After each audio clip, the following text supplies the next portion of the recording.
मुझ पर ईमेल आते हैं, ज्यादातर टीनेजर बच्चों के आते हैं, उनको तो आदत होती है फटाफट खोल करके ढूंढ टाट के लिख देते हैं और ऐसे भाव प्रकट करते हैं। तो मैं हर पाल सोचता हूं दोस्तों कि हमसे कोई गलती ना हो जाए, और मैं कोई गलती कर दूं तो जितना नुकसान शायद मेरी गलती से होगा उससे ज्यादा नुकसान ये नौजवान पीढ़ी की आस्थाएं टूट जाएगी, तो लंबे अरसे तक नुकसान चलता ही चला जाएगा दोस्तों।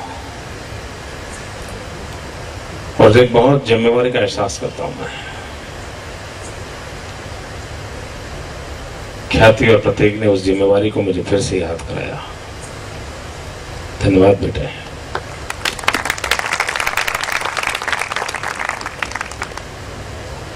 मतलब गुजरात बहुत तेजी से प्रगति कर रहा है, लेकिन कुछ बातों की ओर मैं आपका मन आकर्षित करना चाहता हूं। ये मेरी सच्ची फैन क्लब वहां बैठी है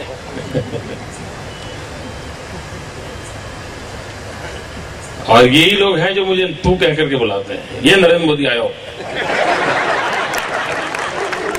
इसका अपना एक आनंद होता है जी। मेरे तो नसीब में तू करने वाली कोई व्यवस्था नहीं है, तो ये बच्चे कर लेते तो मजा आता।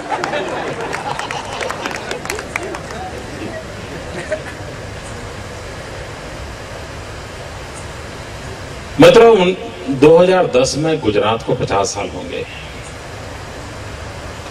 हम स्वर्ण जयंती मनाना चाहते हैं। आमतौर पर स्वर्ण जयंती यानी क्या करना,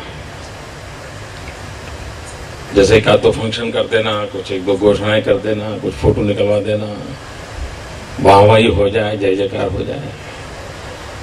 लेकिन मुझे वो रास्ता मंजूर नहीं भैया, और इसलिए 2010 के लिए मैंने अभी से काम शुरू करना चाहता हूं। और मैं चाहता हूं कि फैन क्लब के मित्र इस बात को अगर आगे बढ़ाएं, और मुझे विश्वास है जिस प्रकार से नरेंद्र ने कहा, उसने जो संकल्प की घोषणा की, वो मेरे उस भाव को उन्होंने अभिव्यक्त किया है। मतलब मैं चाहता हूं जैसे अपने परिवार में कोई शादी हो, परिवार में कोई अच्छा अवसर हो, या बच्चा पढ़ाई करता है, तो हम लोग क्या करते हैं, हम उसको एक इंस्पिरेशन के लिए उस अवसर का उपयोग करते हैं। जैसे बच्चा 10वीं में है तो कहते हैं देखो तुम इतने परसेंटेज लाओगे तो घड़ी ला करके दे देंगे। तो 10वीं कक्षा के एग्जाम तो वो देने ही वाला था, लेकिन घड़ी जुड़ गई तो थोड़ा ज्यादा और उत्साह से कर देता है। जोड़ते हैं हम, पारिवारिक जीवन में भी जोड़ते हैं मित्रों। इसलिए मैं 2010 स्वर्ण जयंती महोत्सव को एक अलग तरीके से गुजरात के अंदर मनाना चाहता हूं, और मैं चाहता हूं कि अभी से हर गुजराती तक एक संदेश पहुंचे। इस गुजरात को अपनी कर्मभूमि, पितृभूमि, मातृभूमि, जिस रूप में भी प्रेम करने वाला व्यक्ति हो, जो गुजरात से जिसका नाता जुड़ा है, वे सारे लोग उन तक एक संदेश पहुंचे। और संदेश मेरा ये है कि 2010 में गुजरात अगर स्वर्ण जयंती मना रहा है, तो मैं अपने जीवन में एक संकल्प करता हूं कि मैं अपने जीवन में इस चीज को करूंगा, और 2010 की स्वर्ण जयंती के पहले मेरे इस संकल्प को सिद्ध करके रहूंगा। अगर 2010 के पहले 5.5 करोड़ गुजराती एक संकल्प ले लें, तो 5.5 करोड़ संकल्प हो जाएंगे। मित्रों, अगर गुजरात के 5.5 करोड़ लोग एक कदम चलेंगे, गुजरात 5.5 करोड़ कदम आगे चला जाएगा। और अगर ये सामर्थ्य है, तो क्या हम संकल्प कर सकते हैं दोस्तों? हम औरों को संकल्प, और संकल्प वो होना चाहिए, ये नहीं होना चाहिए कि मेरा 1 लाख बैंक बैलेंस है 2 लाख करके रहूंगा। ऐसा नहीं होना चाहिए। संकल्प वो हो जो सर्वजन हिताय हो, सर्वजन सुखाय हो,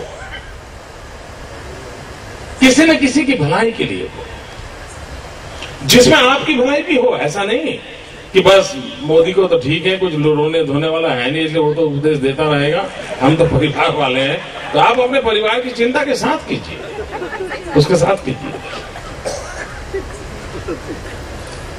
मतलब छोटी छोटी चीजें हैं, लेकिन जैसे उन्होंने कहा कि भाई मैं अपनी सारे एस्टेब्लिशमेंट में एनर्जी सेविंग को मैं प्रायोरिटी दूंगा। मैं मकान बनाऊंगा तो ग्रीन हाउस होगा, मैं बिजली की जो भी चीजें लगाऊंगा वो एनर्जी सेविंग वाली होगी। मैं एक कल्चर डेवलप करूंगा जो एनर्जी सेविंग का माहौल बनाए। मैं होटल में रहने वाले लोगों को कहूंगा कि खिड़की खोल करके हवा बाहर की लो, ये ऐसी वाली हवा बंद करो। मैं समझाऊंगा लोगों को, यही करोगे ना? मैंने जब लंबा खींच हाँ यही करोगे। और उसके कारण उनका थोड़ा पैसा बचेगा तो मुझे आनंद होगा। नरेंद्र का पैसा ही अपना ही है ना, क्या है।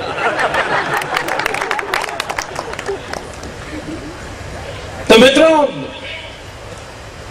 आपको मालूम होगा महात्मा गांधी को पानी पीते थे और कोई पानी देता था तो उनका आग्रह रहता है पहले पूछो भाई, आधा ग्लास, पूरा ग्लास। और अगर किसी ने ज्यादा दिया तो गांधी जी अपना डिस्प्लेजर बताते थे, देखो भाई पानी को व्यर्थ व्यय करने का मेरा अधिकार नहीं है, तुमने पानी ज्यादा क्यों दिया, मुझे तो इतना ही पीना था।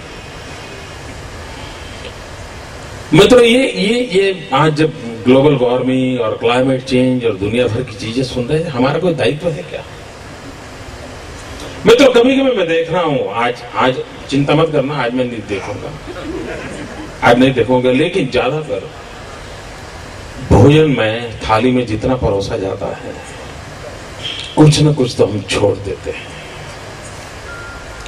मित्रों, सिर्फ हम खाना छोड़ना बंद कर दें तो कितने गरीब लोगों का पेट भर सकता है।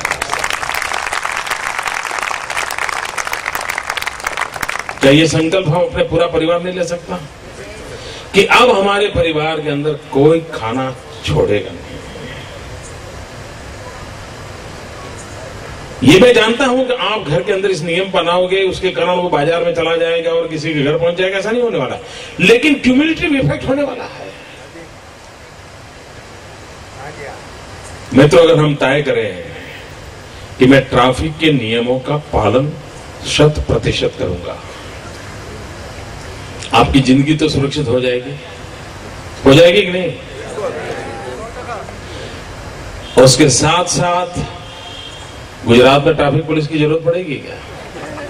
अगर ट्रैफिक पुलिस की जरूरत नहीं पड़ी तो मेरा कितना पैसा बचेगा, और जो पैसा बचेगा तो मैं गांव के अंदर गरीब के लिए स्कूल बना पाऊंगा? सिर्फ आप तय करें कि मैं ट्रैफिक के नियम का पालन करूंगा, इस राज्य के सैकड़ों करोड़ रुपए बच सकते हैं जो गरीब के घर में चूल्हा चलाने के लिए काम आ सकते थे। क्या आपने सोचा कभी? और मैं गुजरात के घर घर के मेरे मन की भाव पहुंचाना चाहता हूं। आप सोचते होंगे यार ये धंधा यही करेगा तो हार जाएगा, यही सोचते हैं। मैं तो अगर गुजरात की भलाई करने के लिए वो भी नौबत आए तो वो भी मेरा संकल्प होगा।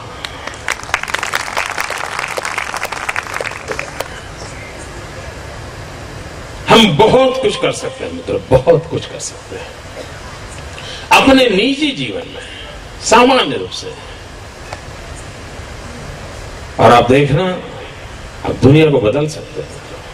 एक टीचर अगर तय करे कि मैं मेरे क्लास के विद्यार्थियों में पूरे मनोयोग से उन बच्चों की जिंदगी की चिंता करूंगा, मुझे बताइए पीढ़ियां बच जाएगी कि नहीं? एक टीचर तय कर ले, तनख्वाह तो मिलती है, उसको नौकरी तो करनी है, लेकिन उसके साथ उसके मन के भाव जुड़ जाए तो कितनी बड़ी परिस्थिति पलटी जा सकती है।